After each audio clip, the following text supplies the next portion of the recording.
सोचा है अगर जंगलों में जल ही ना बचे तो क्या होगा।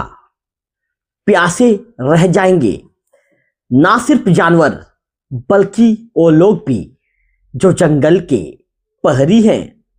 लेकिन मुंबई की एक संस्था ने इस संकट को अपनी जिम्मेदारी बना लिया है। अर्थ ब्रिगेड फाउंडेशन एक ऐसा नाम जो करुणा और विज्ञान से भारत के जंगलों में नया जीवन बहा रहा है। तो चलिए आज इस खबर के साथ विस्तार से बातचीत करते हैं। नमस्कार, मैं हूं रवि तिवारी। आप देखने शुरू कर चुके हैं लोकल टीवी छत्तीसगढ़। 13 नवंबर 2025 की तारीख earth brigade foundation EBF Mumbai doctor Sarita Subramaniam और डॉक्टर PB सुब्रमण्यम के नेतृत्व में भारत के वनों का पुनरुद्धार और संतुलन बनाए रखने का कार्य यहां पर हो रहा है। इनका मिशन है वन्य जीव संरक्षण और वन कल्याण। भारत के विभिन्न कोने में यह संस्था जंगलों में रहने वाले लोगों और जानवरों के लिए जल संकट का समाधान कर रहे हैं। यह सिर्फ सेवा नहीं, यह करुणा और विज्ञान का संगम है। जल किसी भी पारिस्थितिकी तंत्र की जीवन रेखा है। लेकिन भारत के जंगलों में सूखा, सिकुड़ते जल स्रोत और बढ़ता मानव वन्य जीव संघर्ष अब आम बात बन चुकी है। ऐसे में अर्थ ब्रिगेड फाउंडेशन ने कदम बढ़ाया। एक क्रांतिकारी और स्थायी समाधान के साथ सौर ऊर्जा आधारित टिकाऊ जल प्रणालियां, ऐसी प्रणालियां जो साल भर विश्वसनीय जल आपूर्ति सुनिश्चित करती है। अर्थ ब्रिगेड फाउंडेशन की हाल की 3 प्रमुख स्थापनाएं इसकी सोच और तकनीक दोनों को दर्शाती है। पहली, घोरामल और पंप प्रणाली, एक स्वच्छ ऊर्जा समाधान जो दूरस्थ और बिजली विहीन जंगलों में भी वन्य प्राणियों, वन्य जीवों के लिए जल की निरंतर आपूर्ति करता है।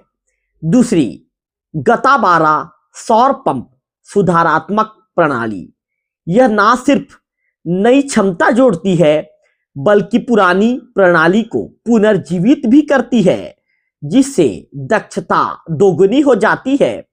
तीसरी, तालाकोट और पंप सुधार प्रणाली, जंगल के बड़े हिस्से में वन्य जीवों की मदद के लिए डिजाइन की गई ये प्रणाली आधुनिक पर्यावरण अनुकूल तकनीक से 12मासी जल प्रवाह सुनिश्चित करती है।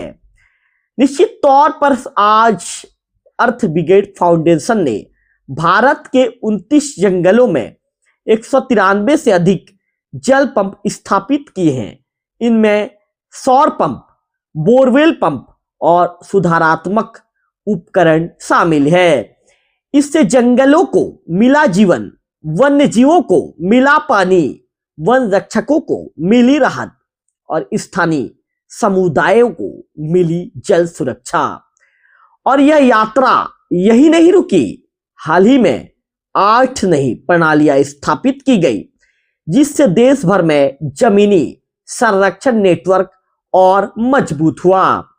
इतना ही नहीं, फाउंडेशन ने 1500 से अधिक जोड़ी जूते और बूट भी वितरित किए हैं, ताकि जंगलों में रोजाना कई किलोमीटर पैदल चलने वाले लोग सुरक्षित और सुसज्जित रहे। छत्तीसगढ़ के गरियाबंद जिले के उदंती सीता नदी टाइगर रिजर्व में भी अर्थ ब्रिगेड फाउंडेशन का योगदान उल्लेखनीय रहा है। कुल्हाड़ी घाट, तौरेंगा, सीता नदी, रिसगांव, अरसी कन्हार, उत्तर और दक्षिण उदंती, इंदा गांव, इन सभी वन परिक्षेत्रों में फाउंडेशन ने 103 हाथी ट्रैकर्स, हार्नबिल ट्रैकर्स और फील्ड ट्रैकर्स श्रमिकों को हंटर सूच प्रदान की है। यह वितरण प्रशिक्षु भारतीय वन सेवा अधिकारियों के हाथों से किया गया, जिसमें उपस्थित रहे सहायक संचालक उदंती मैनपुर, सहायक संचालक सीता नदी, थाना प्रभारी इंदा गांव, थाना प्रभारी पायली खंड जुगाड़ और सभी परिक्षेत्र अधिकारी। अर्थ ब्रिगेड फाउंडेशन का काम केवल पानी पहुंचाना नहीं है, यह है जीवन पहुंचाना। यह है जंगल और इंसानों के बीच सामंजस्य का सेतु बनाना। जब विज्ञान करुणा से मिलता है तो धरती मुस्कुराती है, जंगल सांस लेते हैं और जीवन फिर से बहने लगता है। अर्थ ब्रिगेड फाउंडेशन जीवन को बनाए रखने वाला नवाचार। मुंबई से छत्तीसगढ़ तक करुणा, विज्ञान और संरक्षण की यात्रा जारी है। तो निश्चित तौर पर मैं आपको बता दूं कि एक प्रेरक कहानी थी अर्थ ब्रिगेड फाउंडेशन की। अर्थ ब्रिगेड फाउंडेशन ने जो जल की व्यवस्था करके निश्चित तौर पर काफी महत्वपूर्ण कदम उठाया है। अर्थ ब्रिगेड फाउंडेशन के विषय में पूरे विस्तार मैंने आपको बताया। इनके कार्यों के विषय में जितनी सराहना की जाए कम है। निश्चित तौर पर इन्होंने जिस तरह का कार्य किया है, उन कार्यों के तारीफ के लिए हमारे पास शब्द भी कम पड़ जाएंगे। अगले वीडियो में फिर होगी आपसे मुलाकात। तब तक आप बने रहिए लोकल टीवी छत्तीसगढ़ के साथ।